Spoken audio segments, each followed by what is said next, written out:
महर्षि पतंजलि का अष्टांग योग।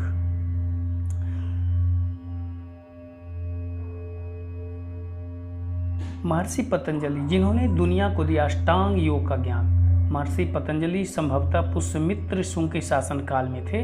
आज आपके लिए योग का ज्ञान अगर सुलभता से उपलब्ध है तो इसका श्रेय महर्षि पतंजलि को ही जाता है।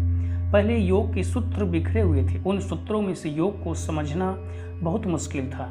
इसी समस्या को समझते हुए महर्षि पतंजलि ने योग के 195 सूत्रों को इकट्ठा किया और अष्टांग योग का प्रतिपादन किया। आज पूरी दुनिया में विश्व योग दिवस मनाया जा रहा है। कालांतर में महर्षि पतंजलि के प्रतिपादित 195 सूत्र योग दर्शन के स्तंभ माने गए।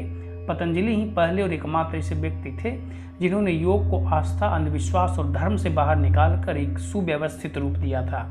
योग हिंदू धर्म के 6 दर्शनों में से एक है, लेकिन इसका धर्म से कोई लेना देना नहीं है। योग का ध्यान के साथ संयोजन होता है। बौद्ध धर्म में भी ध्यान के लिए अहम माना जाता है। ध्यान का संबंध इस्लाम और ईसाई धर्म के साथ भी है। यह ग्रंथ अब तक हजारों भाषाओं में लिखा जा चुका है। महर्षि पतंजलि ने अष्टांग योग की महिमा को बताया, जो स्वस्थ जीवन के लिए महत्वपूर्ण है। महर्षि पतंजलि ने द्वितीय और तृतीय पाद में जिस अष्टांग योग की साधना का उपदेश दिया है उसके नाम इस प्रकार हैं: यम, नियम, आसन, प्राणायाम, प्रत्याहार, धारणा, ध्यान, समाधि। इन 8 अंगों के अपने अपने उप अंग भी हैं। वर्तमान में योग के 3 अंग ही प्रचलन में हैं: आसन, प्राणायाम और ध्यान।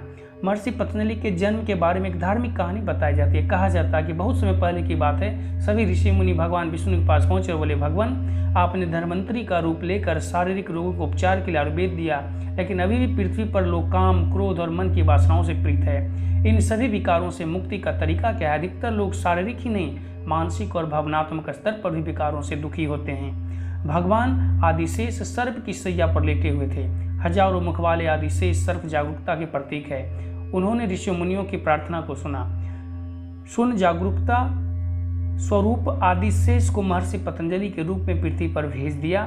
इस तरह योग का ज्ञान प्रदान करने हेतु पृथ्वी पर महर्षि पतंजलि का अवतार हुआ।